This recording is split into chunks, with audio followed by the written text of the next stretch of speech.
الحمد لله نحمده ونستعينه ونستغفره ونعوذ بالله من شرور أنفسنا ومن سيئات أعمالنا من يهده الله فلا مضل له ومن يضلل فلا هادي له ونشهد أن لا إله إلا الله وحده لا شريك له ونشهد أن سيدنا وسندنا ونبينا وحبيبنا وشفيعنا وطبيبنا وطبيب قلوبنا محمد الذي أرسله بالحق بشيرا ونذيرا وداعيا إلى الله بإذنه وسراجا وقمرا منيرا أما بعد فأعوذ بالله من الشيطان الرجيم بسم الله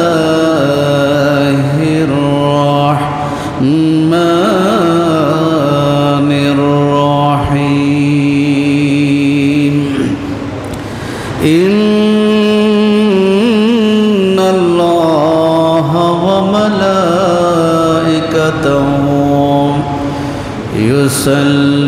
يصلون على النبي يا أيها الذين آمنوا صلوا عليه وسلموا تسليما صلى الله على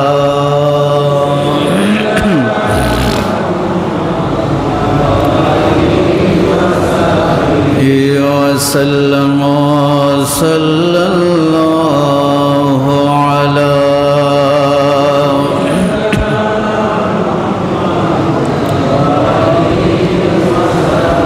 وسلم صلى الله على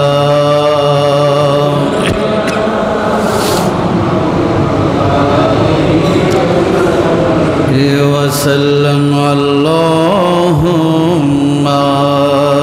صل على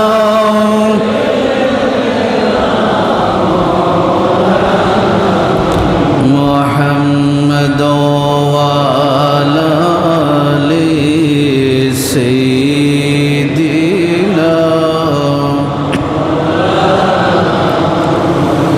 अर्श हक़ है मुस्नद रिफ़अत रसूलुल्लाह की देखनी है हश्र में इज़्ज़त रसूलुल्लाह की अल्लाहुम्मा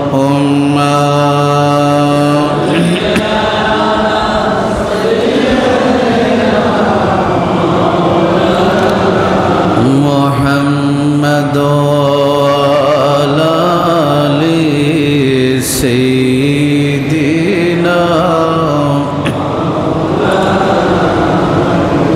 वो जहन्नम में गया जो उनसे मुस्तग़नी हुआ है खलीलुल्लाह को हाजत रसूलुल्लाह की अल्लाहुम्मा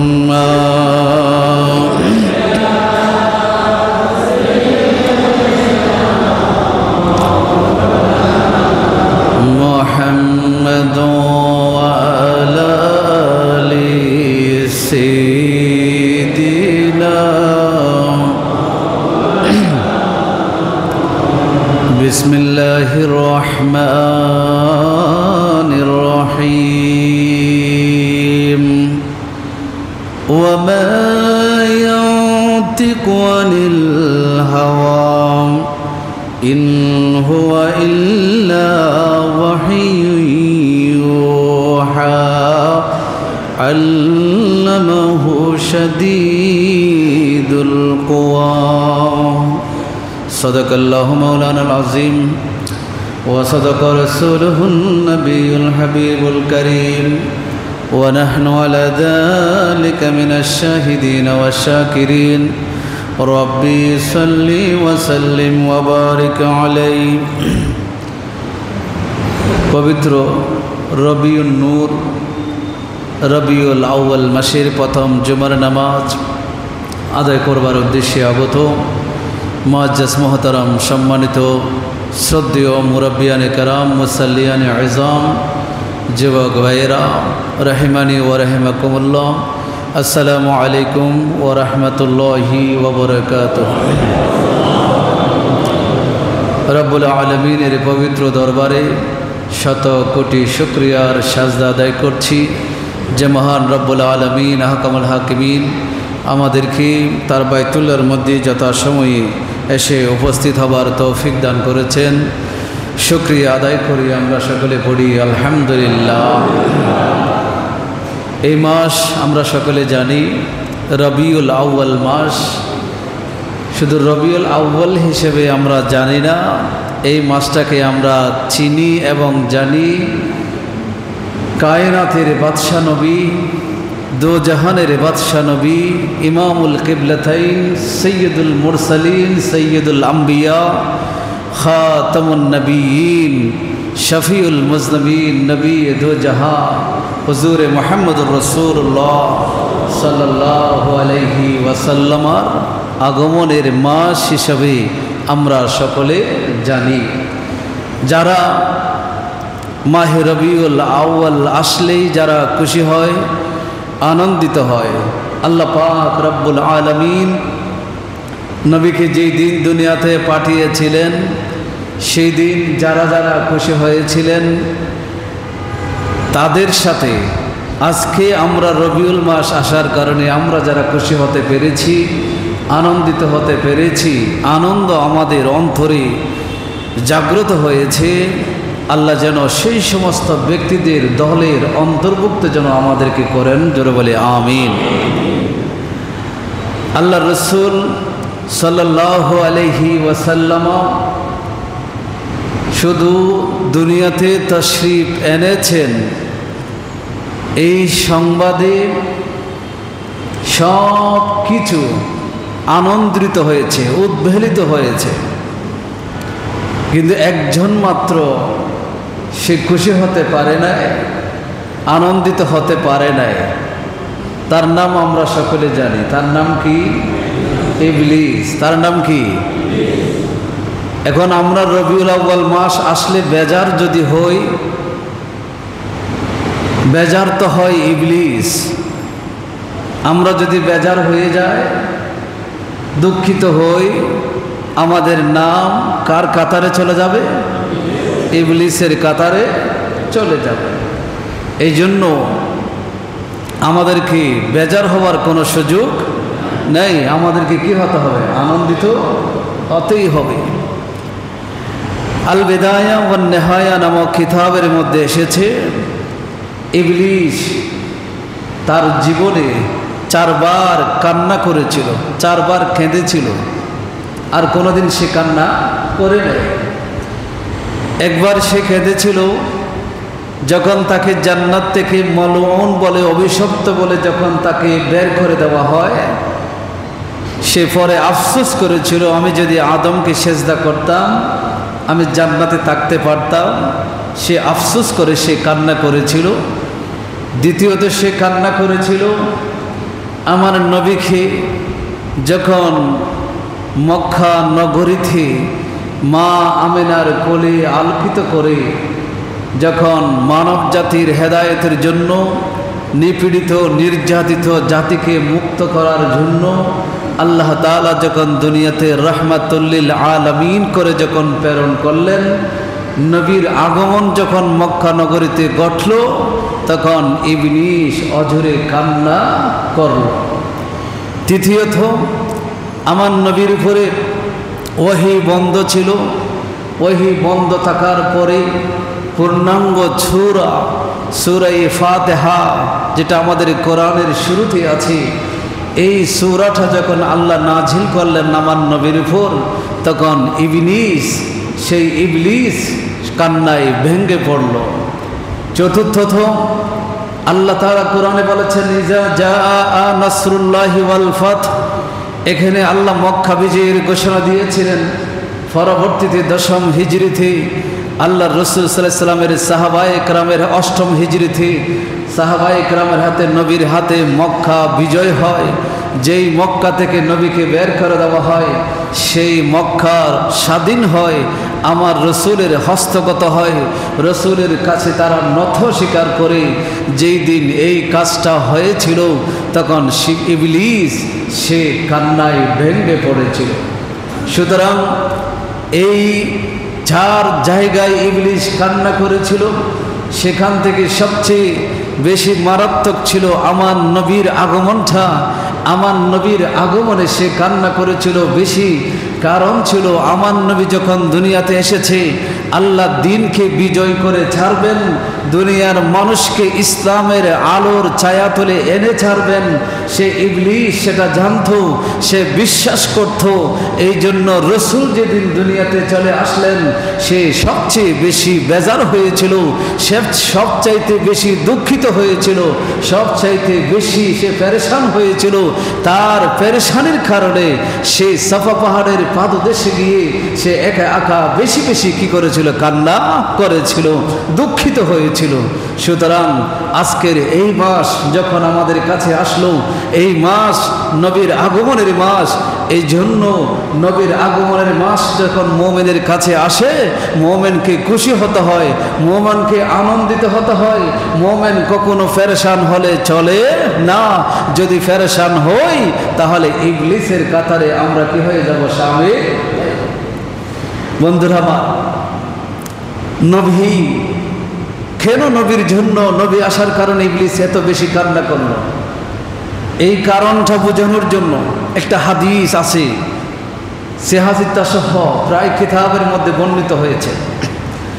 নবী করিম সাল্লাল্লাহু আলাইহি ওয়াসাল্লাম বলছেন, মান সান্না ফিল ইসলামে সুন্নাতান হাসানা ফালাহু আজরুহা ওয়া আজরু মান আমিলা বিহা।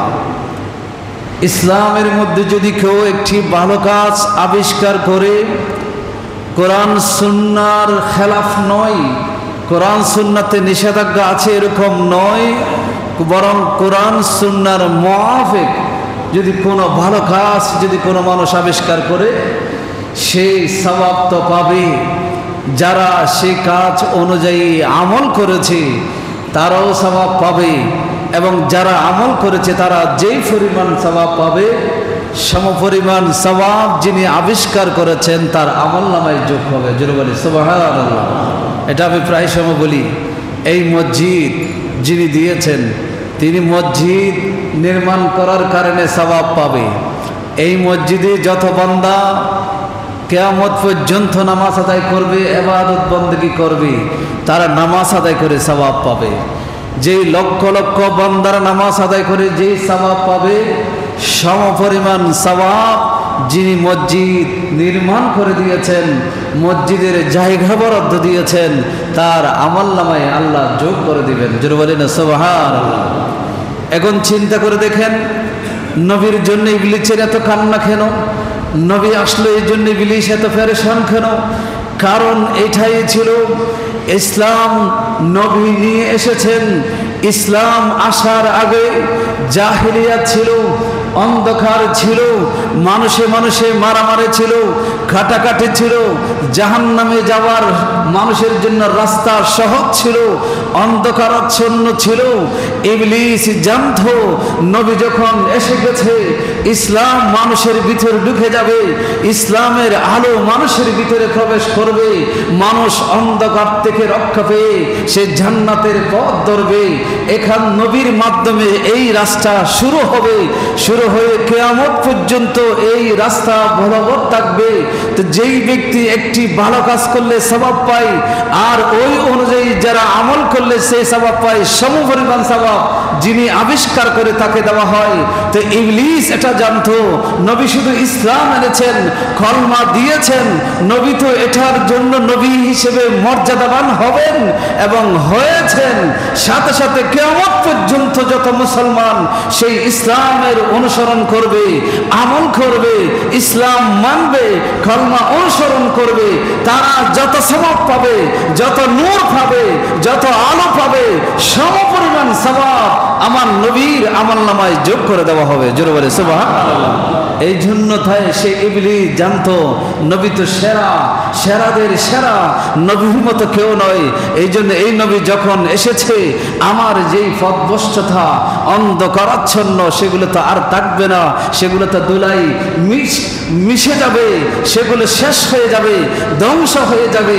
এই জন্য ইবলিস পেরেশান হয়েছিল। কিন্তু আজকেও এক শ্রেণীর লোক সেই নবীর কথা যখন আসে তাদের চেহারা কি হয়ে যায়, মলিন হয়ে যায়। কেন জানি না, তারা কোন উদ্দেশ্যে চেহারা মলিন করে আমাদের সেটা জানা নাই। যদি এই উদ্দেশ্য হয় তাদের রবিউল আউয়াল মাস আসলে সুন্নিরা জেগে উঠবে, নবীর আশেকরা জেগে উঠবে, নবীর প্রেমিকরা জেগে উঠবে। এই জন্য মানুষকে 11 মাস পথভ্রষ্টতার পথ দেখিয়েছিলাম, নিজেদের মতবাদের প্রচার করেছিলাম। হয়তো এই 1 মাসের ওয়াজ নসিহতের কারণে, নবীর প্রেমের কথার কারণে, নবীর ইশকের কথার জোয়ার এগুলোর কারণে হয়তো মানুষ 11 মাসের সেই পথভ্রষ্টতার কথা ভুলে গিয়ে হয়তো নবী প্রেমিকে পরিণত হবে। এই আশঙ্কাতে যদি তারা কি হয়ে থাকে, পেরেশান হয়ে থাকে, তারা দুঃখিত হয়ে থাকে, আমি আশা করছি তাদের জন্য লানত ছাড়া আর কিছু অপেক্ষা করে। কথা বুঝতেছেন আপনারা? এই জন্য নবী যখন এসেছেন, নবী যখন এসেছিলেন তখনও সব কিছু আরবের গাছ বাঁশ লতা পাতা সব কিছু আনন্দিত হয়েছিল। কিন্তু যারা নেতৃত্ব হারানোর ভয় ছিল, যাদের নেতৃত্ব হারানোর ভয় ছিল, গোমরাহিয়ত হারানোর ভয় ছিল, সেই শয়তান এবং শয়তানের বন্ধুগুলো কখনো সন্তুষ্ট হতে পারে না। আল্লাহ আমাদেরকে বিষয়গুলো বোঝার তৌফিক দান করুন, সকলে বলে আমিন। বন্ধুরা আমার, মাহে রবিউল আউয়াল আসলো, নবীর ইশকের কথা আমরা বলছি, নবীর প্রেমের কথা বলছি। নবীর প্রেম শুধু এটা নয় আমি মিছিল করব, এটা আমার জাহিরি, একটা হচ্ছে প্রকাশ্য আমল, আর একটা হচ্ছে আমার বাতিনি আমল। কিতাবুত তিব ওয়ার রুখা মানে চিকিৎসা শাস্ত্র যখন পড়ায় তখন মুহাদ্দিসিনে কেরাম বলেন রোগ 2 ধরনের হয়, একটা হচ্ছে জাহিরি রোগ আর একটা হলো কি বাতিনি রোগ। জাহিরি রোগ যখন হয় সেই জাহিরি রোগের চিকিৎসা মেডিসিন যখন সেবন করা হয়, ব্যবহার করা হয়, সেটা ভালো হয় আল্লাহর ইজাজত ক্রমে। কিন্তু বাতিনি রোগ যখন হয় সেটা জাহিরি রোগের চিকিৎসা করলে বাতিনি রোগ কখনো কি হয় না ভালো। সেই বাতিনি রোগ হলে কলব নষ্ট হয়ে যাওয়া, সেই কলবে মরিচিকা পড়ে যাওয়া। এটার জন্য নবী করিম সাল্লাল্লাহু আলাইহি সাল্লাম দিয়েছেন ইস্তেগফার, বলে যে যত বেশি ইস্তেগফার পড়বে কলবের সেই মরিচিকা দূর হবে, কলবের অন্ধকার দূর হবে, কলবের সেই রোগ আস্তে আস্তে কি হয়ে যাবে, ভালো হয়ে যাবে। অনুরূপভাবে নবীর ইশক এটা 2 ভাবে প্রকাশ করা হয়, একটা হলো জাহিরি আর একটা হলো বাতিনি। আরেকটা হলো কি বাতিনি। আজান যখন হয় আজানের জবাব 2 ভাবে দিতে হয়, একটা জবাব হচ্ছে মুস্তাহাব বাবা সুন্নাত, আর একটা জবাব দেওয়া হচ্ছে ওয়াজিব।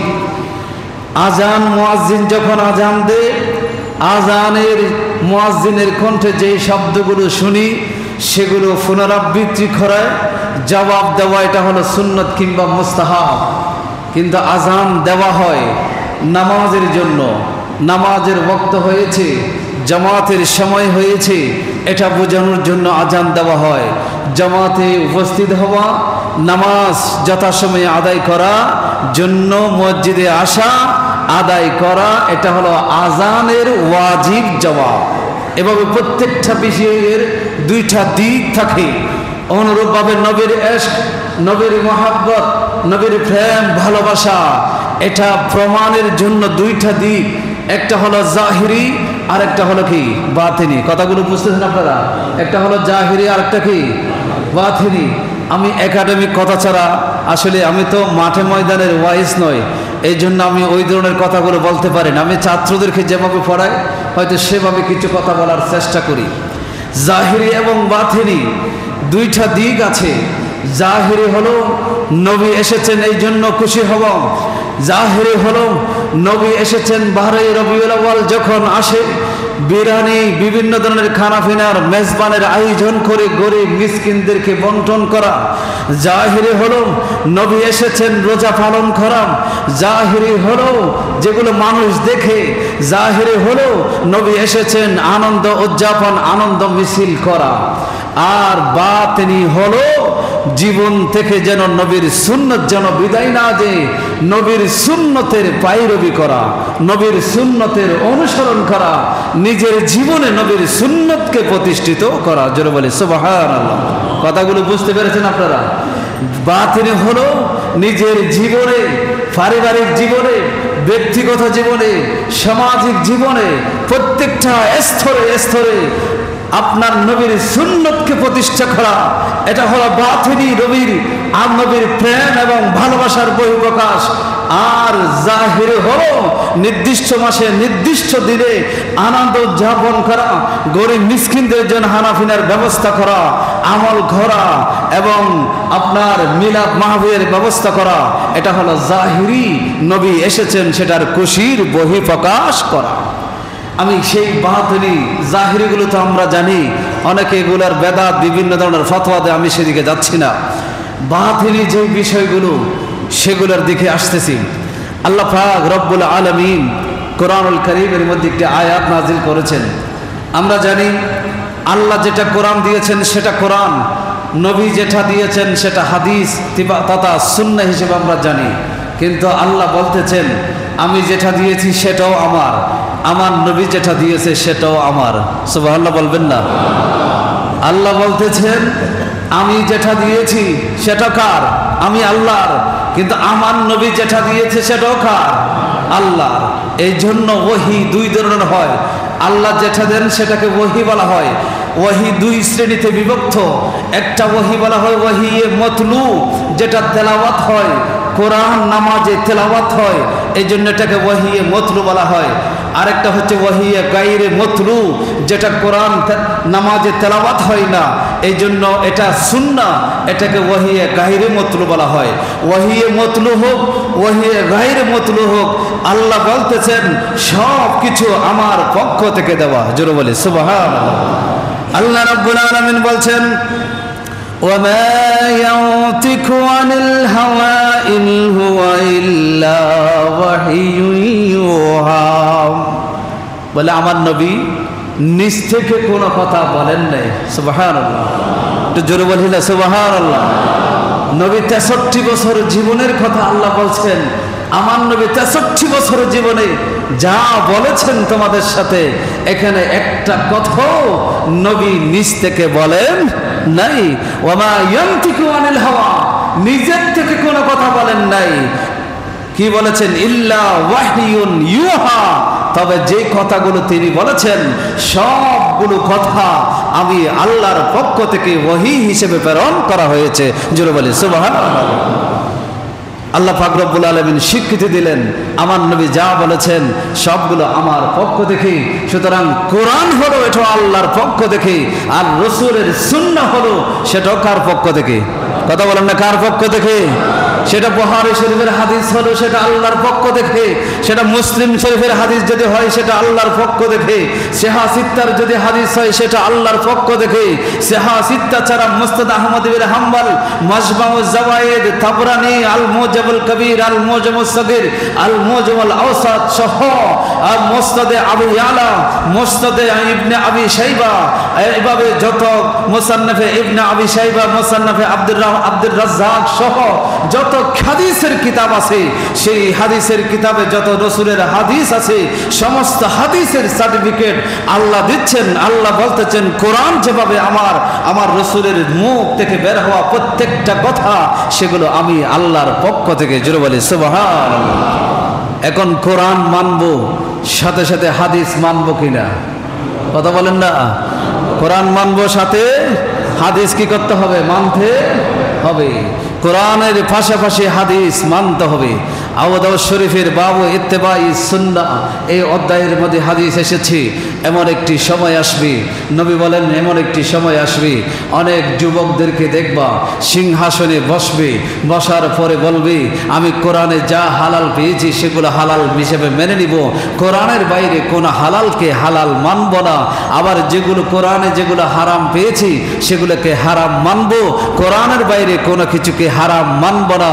নবী বলেন হে খবরদার ও আমার সাহাবায়ে কেরাম শুনো, খবরদার তোমাদেরকে আমি সতর্ক করছি, আল্লাহ যেভাবে হারাম করেছেন কিছু জিনিসকে হালাল ঘোষণা করেছেন, সেমনিভাবে আল্লাহ তাআলা আমি রাসূলকে অধিকার দিয়েছেন কোনো কিছু বিষয়কে হালাল এবং হারাম সাব্যস্ত করার জন্য। আমি রাসূলকে অধিকার আমার আল্লাহ দান করেছেন। জোরে বলে সুবহানাল্লাহ। কথা বুঝতেছেন? সুতরাং আল্লাহর কোরআনে যা হালাল সেটা যেভাবে মানতে হবে, আল্লাহর কোরআনে যেগুলো হারাম সেটাকে যেভাবে মানতে হবে, নবীর সুন্নতে যেগুলো হালাল হারাম আছে সেগুলোতে মানতে হবে। এই মানসিকতা যাদের নাই তারা সুন্নাত থেকে বাইরে চলে যায়। সুতরাং তারা যদি উপরে যদি নবীর ইশক, নবীর আশিক যদিও দাবি করে কিন্তু নবীর সুন্নাহর অনুসরণ তাদের কাছে নাই, তাহলে বলবো তারা প্রকৃত নবীর প্রেমিক হতে পারে। কথা বুঝতেছেন আপনারা? তারা নবীর প্রকৃত কি হতে পারে নাই, প্রেমিক হতে পারে নাই। আজকে মিলাদুন নবী আমাদেরকে সেই শিক্ষা দেয়, মিলাদুন নবী আমাদেরকে শিক্ষা দেয়। অনেকে মিলাদুন নবী সিরাতুন নবী নিয়ে ইখতিলাফ করে, ভাই মিলাদুন নবী যদি না হতো সিরাতুন নবী কোত্থেকে পেতাম? নবীর জন্মই যদি না হতো, নবীর আগমনই যদি না হতো, নাহলে নবীর আদর্শ কোত্থেকে পেতাম, সিরাত কোত্থেকে পেতাম? সুতরাং মিলাদুন নবী রবিউল আউয়াল মাসে আমি গত বছর বলেছিলাম, আর সিরাতুন নবী হলো পুরা 365 দিন পালন করার বিষয়। আল্লাহ আমাদের সকলকে বোঝার তৌফিক দান করে, সকলে বলি আমিন। আল্লাহ রাসূল সাল্লাল্লাহু আলাইহি ওয়াসাল্লাম এই বিষয়টা ক্লিয়ার করে দিলেন হাদিসে পাকের মধ্যে। তার পূর্বেই আল্লাহ কোরআনে একটি আয়াত বলেছেন সূরা তাহার মধ্যে। আমি যে কথা বলছিলাম, কোরআন যেভাবে মানতে হবে, নবীর সুন্নতগুলো কি করতে হবে? কথা বলেন না, মানতে হবে নাকি মানব না? রাসূল যেগুলো হালাল বলেছেন সেগুলো হালাল, রাসূল যেগুলো হারাম বলেছেন সেগুলো, কথা বলেন নাকি, হারাম। চুল দাড়ি যখন পেকে যায়, সাদা হয়ে যায়, যে কোনো কারণ হোক, রোগের কারণ হোক, যেই কারণ হোক, বার্ধক্য দেওয়ার মালিক হচ্ছে আল্লাহ। বার্ধক্য দেওয়ার মালিক কি? আল্লাহ। যুবক রাখার মালিকও কে? আল্লাহ। দাঁত যেগুলো আছে, 32টি দাঁত আছে, সেই 32টি দাঁত থেকে একটা একটা করে তুলে নেওয়ার সেই মালিক কে? কথা বলেন না কে? আল্লাহ। রেখে দেওয়ার মালিকও আল্লাহ। নেওয়ার সময়, দেওয়ার সময় যেভাবে আল্লাহ আমার থেকে জিজ্ঞেস করে নাই তোমাকে দাঁত দিব কিনা, নেওয়ার সময় আল্লাহ জিজ্ঞেস করবে? করবে নাকি? চুল দেওয়ার সময় আল্লাহ জিজ্ঞেস করে নাই সাদা দিব না লাল দিব না কালো দিব, জিজ্ঞেস করেছে? করে নাই। নেওয়ার সময় জিজ্ঞেস করবে? করবে না। তো এটা সব আল্লাহর উপর নির্ভরশীল, আল্লাহ যাকে যেভাবে চায় সেভাবে দেন। সুতরাং চুল দাড়ি যখন সাদা হয়, শুভ্র ধারণ করে লাল করার, মেহেদি লাগানোর ইজাজত রাসূলুল্লাহ সাল্লাল্লাহু আলাইহি ওয়াসাল্লাম দিয়েছেন, কিন্তু কালো ব্যবহার করার ইজাজত আমার রাসূল দেন। জিহাদের ময়দানে গেলে সেখানে অনুমতি দিয়েছেন, জিহাদের ময়দানে যাওয়ার সময় যাদের চুল দাড়ি সাদা হয়েছে তারা চাইলে কালো করতে পারবে শত্রুদেরকে যুবক দেখানোর জন্য। বৃদ্ধ যদি দেখানো হয় দুর্বল ভেবে আক্রমণ করবে, এই জন্য তাদেরকে যুবক দেখানোর জন্য সেখানে চুল দাড়ি কালো করার অনুমতি এজাজত দিয়েছেন। বুঝতে পারছেন আপনারা? তাহলে এটা সুন্নাহ, রসুলের যে সুন্নাহ হলো, রসুলের নির্দেশ হলো চুল দাড়ি যখন সাদা হবে তখন মেহেদি লাগিয়ে তোমরা লাল কালার করতে পারো অথবা একটা হলুদ কালার করতে পারো, না কালো কালার কি করা যাবে? কথা বুঝতেছেন? ফেলা তো যাবে না, একদম ফেলে দেওয়া সেটা তো যাইছেই নেই, সেটার কথাই বললাম। এটা যাদের আছে তাদের জন্য বলছি। এখন যদি কোনো ইমাম, সাধারণ মানুষ এরা তো অনেক পরে, কোনো ইমাম কোন খতিব যদি এই কাজটা করে নবীর সুন্নত তরক করলো কিনা? আওয়াজ দেন না, তরক করলো কিনা? নবীর সুন্নতের খেলাফ করেছে, তাহলে সেই ইমামের পিছনে নামাজ পড়া জায়েজ হবে?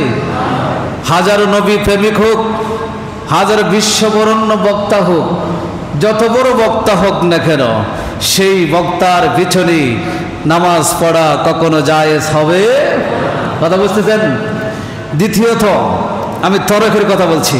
আল্লাহ তাআলা কোরআনে বলছেন, وَمَنْ أَعْرَضَ عَنْ ذِكْرِي فَإِنَّ لَهُ مَعِيشَةً ضَنْكًا وَنَحْشُرُهُ يَوْمَ الْقِيَامَةِ أَعْمَى।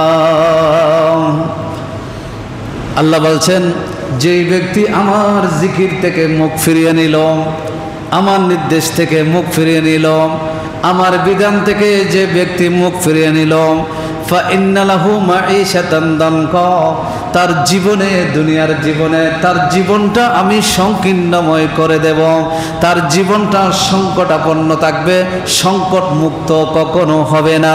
ওয়া নাহশুরুহু ইয়াওমাল কিয়ামাতি আমা, কিয়ামতের ময়দানে খবর থেকে যখন তাকে তুলে আনবো, তার চোখ থাকবে কিন্তু চোখের মধ্যে পাওয়ার থাকবে না। চোখ থাকবে, সুখে কি থাকবে না? পাওয়ার।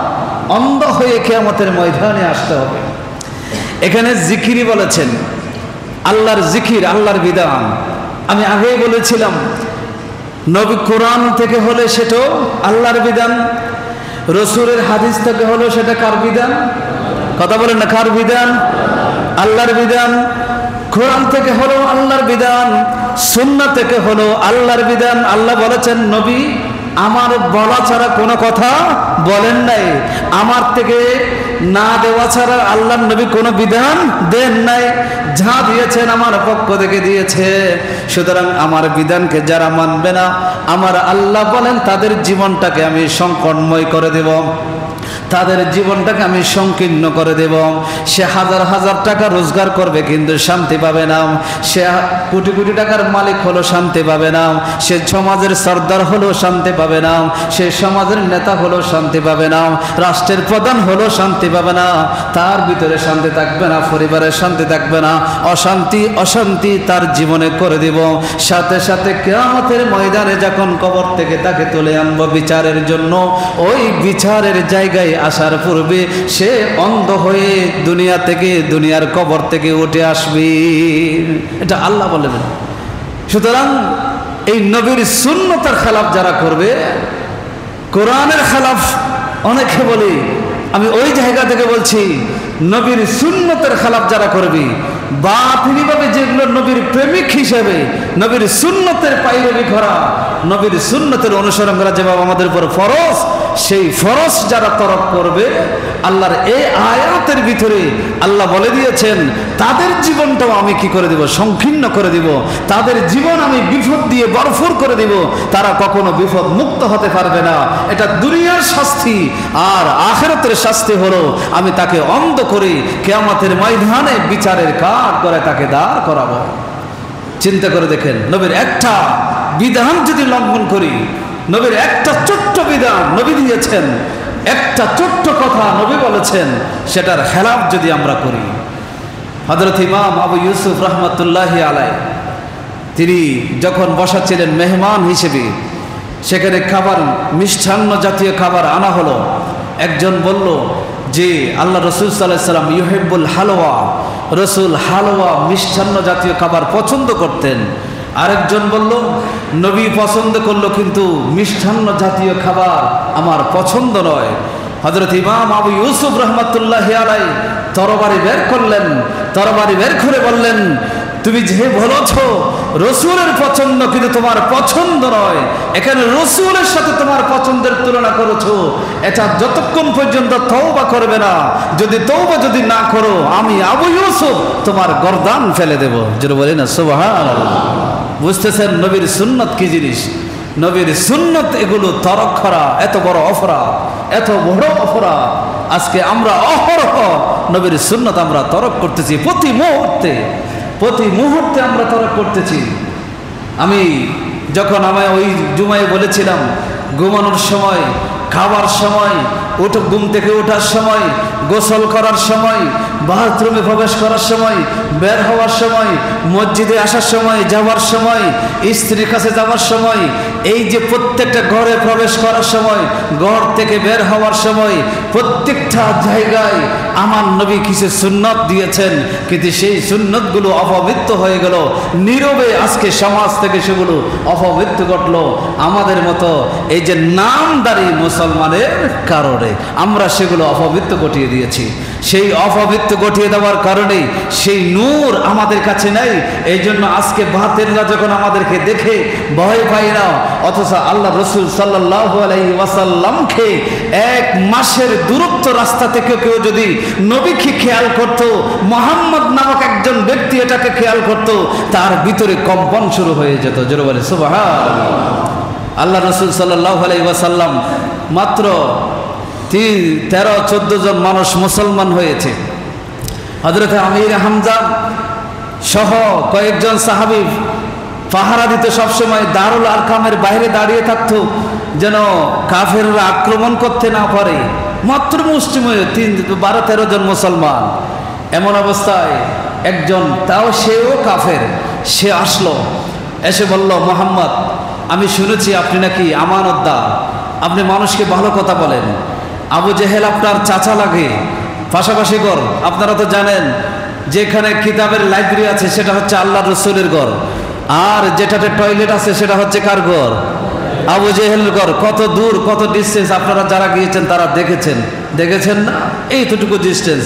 আল্লাহ রসুল সাল্লাল্লাহু আলাইহি ওয়াসাল্লাম সেখান থেকে সাহাবায়ে কেরাম বললেন, ইয়া রাসূলুল্লাহ আপনি আবু জেহেলের কাছে যেয়েন না, আবু জেহেল তার বড় বড় লিডারকে নিয়ে মিটিং করতেছে, আপনাকে কিভাবে মারবে, আর আপনি ওই ব্যক্তির আমানত, ওই ব্যক্তির ঋণগুলো শোধ করে দেওয়ার জন্য আপনি তার কাছে যেতে যাচ্ছেন, আমরা আপনাকে পাহারা দিচ্ছি। আল্লাহ রাসূল সাল্লাল্লাহু আলাইহি ওয়াসাল্লাম বলেন, আল্লাহ ঘোষণা দিয়েছেন, ওয়াল্লাহু ইয়াসিমুকা মিনান নাস, নবী আপনাকে পাহারা দিতে হবে না, আপনাকে আল্লাহ রক্ষা করবেন। জোরে বলি সুবহানাল্লাহ। আল্লাহ রাসূল সাল্লাল্লাহু আলাইহি ওয়াসাল্লাম, মুসলমান তোমরা বসো, আমি আসছি। ওই ব্যক্তিটাকে নিয়ে আবু জেহেলের ঘরে রওনা হলো। আবু জেহেলের ঘরের দরজার সামনে গিয়ে ডাক দিল, এই আবু জেহেল। ডাক যখন দিছে আবু জেহেল সাথে সাথে বের হলো। বের হওয়ার পরে যে বলল, কি হয়েছে? আল্লাহ রসুল বলেন, আবু জেহেল এই ব্যক্তি তোমার থেকে কি টাকা পায়? বলে হ্যাঁ পায়। বলে এখন দিয়ে দাও। আবু জেহেল দ্বিতীয়বার প্রশ্ন করতে পারে নাই, সাথে সাথে তার ঘর থেকে সেই টাকা বের করে ওই ব্যক্তিকে দিয়ে দিয়েছেন। জোরে বলে সুবহানাল্লাহ। এটা কেন দিয়েছেন? কারণ হলো আল্লাহ রসুল সাল্লাল্লাহু আলাইহি ওয়াসাল্লামের চেহারা, আল্লাহ রসুল সাল্লাল্লাহু আলাইহি ওয়াসাল্লামের ভিতরে এমন একটা রূপ, ভয় আল্লাহ দান করেছেন, যেটা মানুষ দেখলে ভয় পেয়ে যেত। মানুষ দ্বিতীয়বার রসুলের মুখের উপর তর্ক করার, কথা বলার সেই সুযোগ পেত। এই রূপটা মুসলমানদের ভিতর থাকা দরকার ছিল।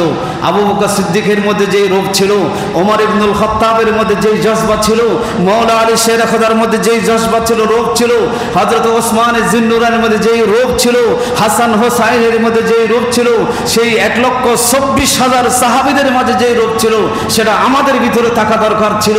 যেহেতু আমরা তাদের ওয়ারিস হিসেবে, আমরা মুসলমান সেই হিসেবে, কিন্তু আমাদের মধ্যে তার ছিঁড়ে ফোড়া জর্রা পরিমাণ রূপ নেই। কেন নাই? কারণ আমরা নীরবে আল্লাহ রসুলের সুন্নতগুলোকে কি করে দিয়েছি? জবাই করে দিয়েছি। এই জন্য আজকে আমাদের ভিতরে নেই। আল্লাহ আমাদের সকলকে বোঝার তৌফিক দান করে, সকলে বলে আমিন।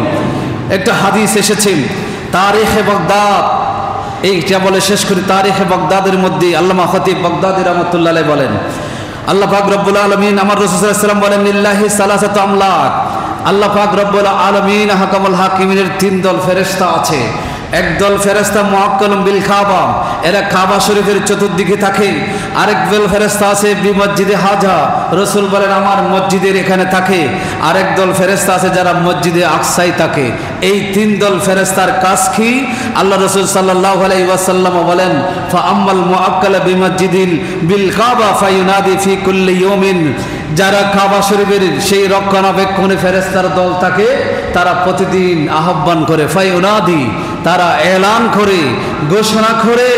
সেই ঘোষণাটা হচ্ছে কি মান তারাকা ফারাইজিল্লাহ, মান তারাকা ফারাইদাল্লাহি খারাজা মি আমানিল্লাহ, যারা আল্লাহর ফরজগুলোকে তরক করেছে, যারা 5 ওয়াক্ত নামাজ ফরজ, এই ফরজকে যারা তরক করেছে, হালাল খাওয়া ফরজ, হারাম থেকে বেঁচে থাকা ফরজ, এগুলোকে যারা তরক করেছে, সুদ বর্জন করা ফরজ, এটাকে যারা তরক করেছে, ঘুষ বর্জন করা ফরজ, এটা যারা তরক করেছে, এই কাজগুলো যারা বাদ দিয়ে এগুলোর বিরুদ্ধে যারা ডুবে আছে, ওই হানায় কাবার চতুর্দিকে ফেরেশতারা ঘোষণা করে যে আল্লাহর নিরাপত্তার বেষ্টনী থেকে তোমরা বের হয়ে গিয়েছো। তোমরা কি হয়ে গিয়েছো? বের হয়ে গিয়েছো।